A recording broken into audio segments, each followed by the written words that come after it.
नमस्कार दोस्तों, मैं दिग्विजय सिंह आप सबका बहुत स्वागत करता हूं दिग्विजय इकोनॉमिका में। कैसे हैं आप लोग और कैसे चल रहे हैं आपकी जीत की तैयारी। आज जीत की तैयारी के क्रम में हमारे साथ हैं बुलबुल गोयल और ये दिसंबर 2025 के जेआरएफ इकोनॉमिक्स टॉपर हैं। इनका परसेंटाइल है 99.82%।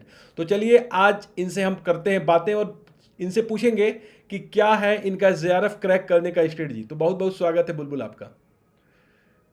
Thank you so much sir. Sir first of all thank you so much आपके गाइडेंस एंड एफर्ट्स के लिए and sharing with the platform कि मैं अपनी स्ट्रैटेजी शेयर कर सकूं। और this was my first serious attempt. मैंने ऑल्दो जून में दिया था बट मेरी प्रिपरेशन नहीं थी। So this was my first serious attempt and I cracked JRF. So I am very grateful to you. And sir preparation की बात करें तो मैंने अपना ग्रेजुएशन गार्गी कॉलेज से किया था, दिल्ली यूनिवर्सिटी से। उसके बाद इकोनॉमिक्स एंड पॉलिटिकल साइंस दोनों ही मेरे मेजर्स थे।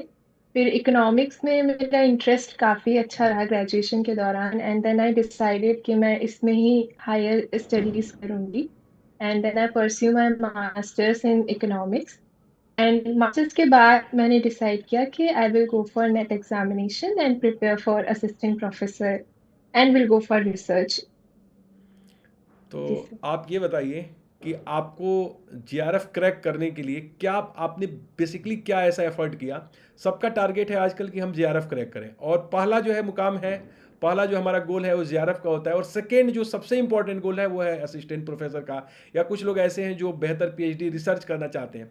तो आपने ये गोल अचीव किया जीआरएफ का, क्या आपके अंदर था, क्या आपको गोल आपका क्या है, क्या आप लाइफ में करना चाहते हो। सर मास्टर्स के बाद मेरा गोल बना है कि मुझे टीचिंग फील्ड में जाना है। My father is also an professor. So वो मेरे इंस्पिरेशन रहे शुरू से ही। सो देन आई डिसाइडेड कि टीचिंग में ही मेरे को जाना है and I have to clear NET examination. And sir मैंने ये मन में सोच लिया था कि मुझे ये पंचवर्षीय योजना नहीं बनानी है। I have to clear in 1 or 2 attempts only. So masters तक मेरी इकोनॉमिक्स में मैंने बेसिक अपने स्ट्रॉन्ग कर लिए थे। तो अच्छा। उसलिए मुझे ऐसा नहीं लगा एकदम से कि बहुत नए टॉपिक्स हैं। तो फिर मैंने सिलेबस सबसे पहले प्रिंट आउट निकाल के अपने सामने रखा एंड आई बिल्कुल रेड सही out strategy. All the topics. Hmm. जी सर। फिर उसके बाद मैंने पीवाईक्यू देखा जो लेटेस्ट था। आई थिंक 2025 जनवरी का ही मैंने पीवाईक्यू देखे।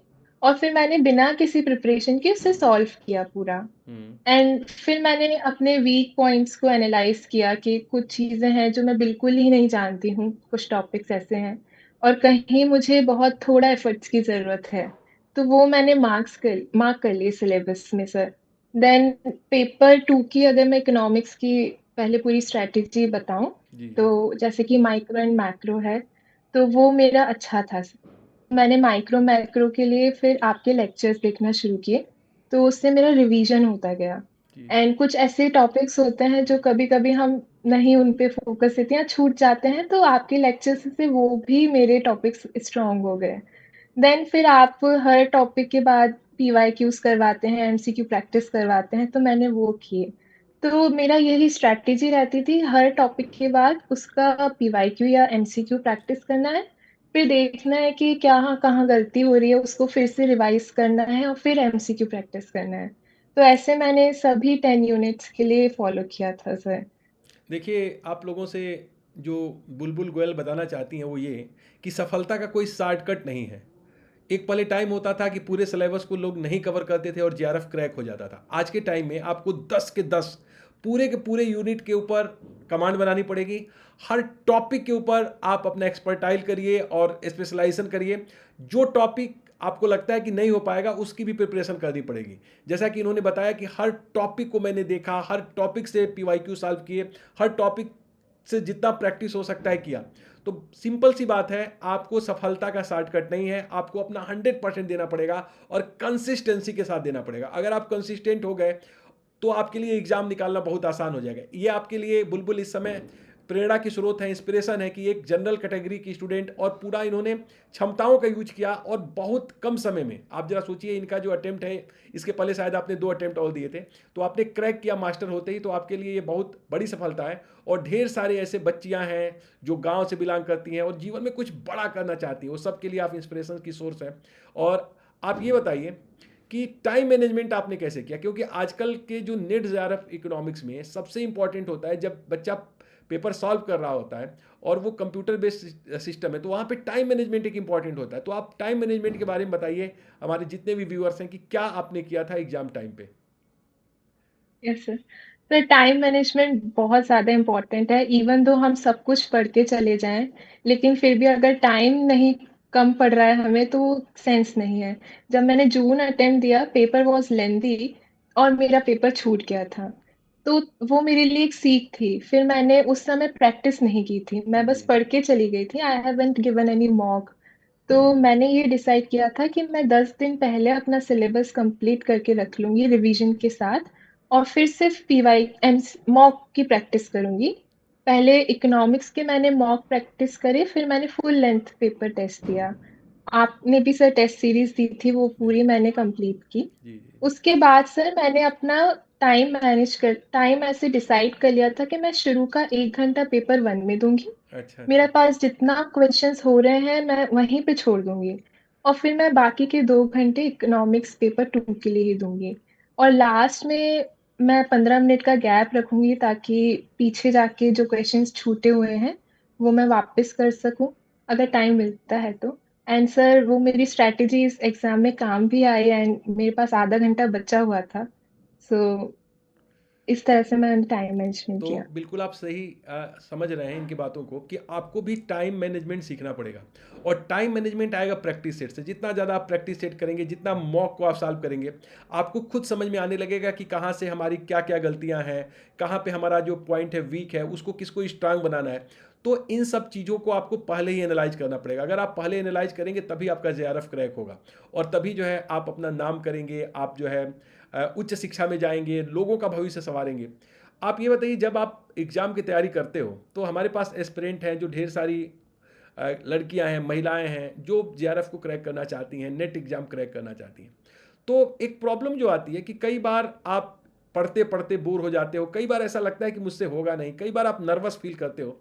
तो ऐसे में किस तरीके से आप अपने आप को मोटिवेट करते रहे? कैसे आपको लगा कि नहीं, हमको मुझे करना है और मैं कर जाऊंगी? क्या आपके पास इसके लिए मूल मंत्र था? Yes sir. ऐसे बहुत दिन आए जब मुझे लगा कि सबका मेरे फ्रेंड्स का हो रहा है, लगता है मेरा ही नहीं हो रहा है, मेरी ही मेहनत में कमी रह रही है और मुझे नहीं लगता कि इस बार भी मेरा हो पाएगा। बट देन आई डिसाइडेड कि मैंने क्यों स्टार्ट किया था।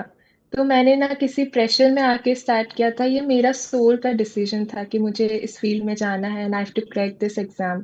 तो मैं वो थॉट्स बार-बार लाती थी। मैंने एक पेपर में लिख के रखा था अपने रूम में that in this attempt I will clear JRF.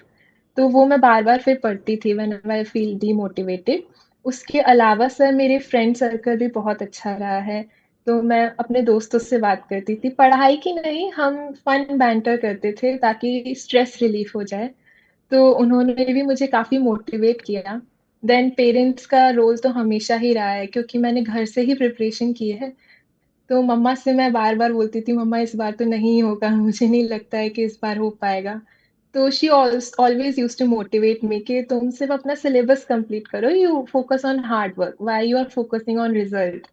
तो वो कांस्टेंट मोटिवेशन मेरे अपनों का जो सराउंडिंग पीपल मेरे साथ थे, उनका काफ़ी रोल रहा है इसमें। देखिए, काफ़ी अच्छा चीज़ इन्होंने बताया कि सबसे पहले अपने आप के ऊपर विश्वास करिए और जो करना है उसको ठान लीजिए मन में।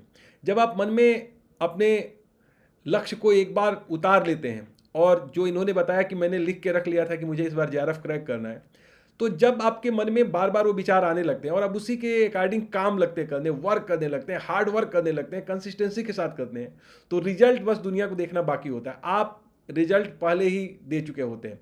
तो सबसे पहले अपने आप को तैयार करिए कि बुलबुल गोयल की तरह आपको भी लगने लगे कि इस बार हम जेआरएफ क्रैक करेंगे।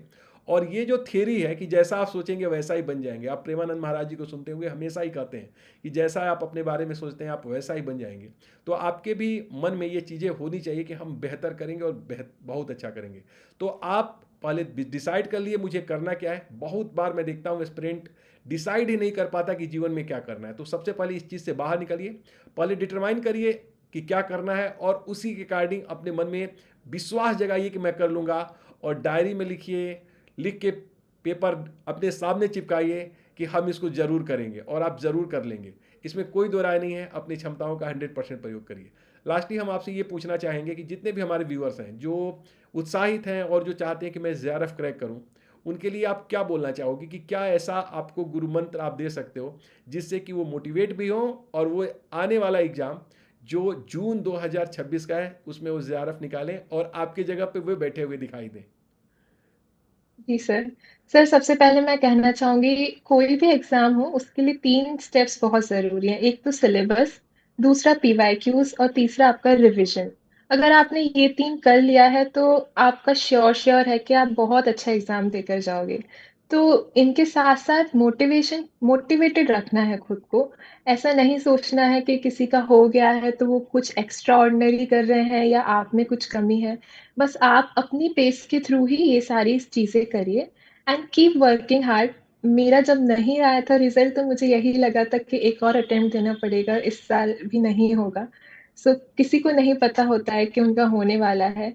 सो आप क्या कर सकते हैं is just hard work and smart work इस टाइम पे बहुत ज़रूरी होता है। आप बैठ के 8 से 10 घंटे दे सकते हैं बट उसमें आप पढ़ सकते हैं, पर क्या पढ़ना है, कितने डीप में पढ़ना है, ये आपको एक टीचर और एक गाइड ही बता सकता है। तो उसमें आप सर का बहुत बड़ा योगदान है। मैं सर के लेक्चर्स देखती थी, सर बताते थे ये टॉपिक इम्पोर्टेंट है, ये इतना नहीं करेंगे तो भी चलेगा, इसका इतना पढ़ लो ये काफ़ी है। तो उसमें काफ़ी हेल्प मिली है मुझे। तो तो दैट्स इट। आपने समझ समझ लिया होगा कि कंसिस्टेंसी, हार्ड वर्क, पूरा डेडिकेशन, आप पूरी क्षमताओं के साथ आइए और एक बार डिटरमाइन कर लीजिए कि हमको जेआरएफ क्रैक करना है। कोई शॉर्टकट नहीं है, पूरे के पूरे सिलेबस को कवर करना है। सिलेबस पहले प्रिंट आउट करा के रखिए, 10 के 10 यूनिट देख लीजिए, क्या आपके वीक पॉइंट है उसको एक जगह फाइंड आउट करिए, उसके ऊपर अभी से काम करना शुरू करिए। अगर आप ये सोच लें कि हम 1 महीना पढ़ के जेआरएफ क्रैक कर लें तो वो बहुत मुश्किल है, एक तरीके से असंभव है। आप नेट निकाल सकते हो, 1-2 महीने पढ़ के जेआरएफ नहीं निकलेगा।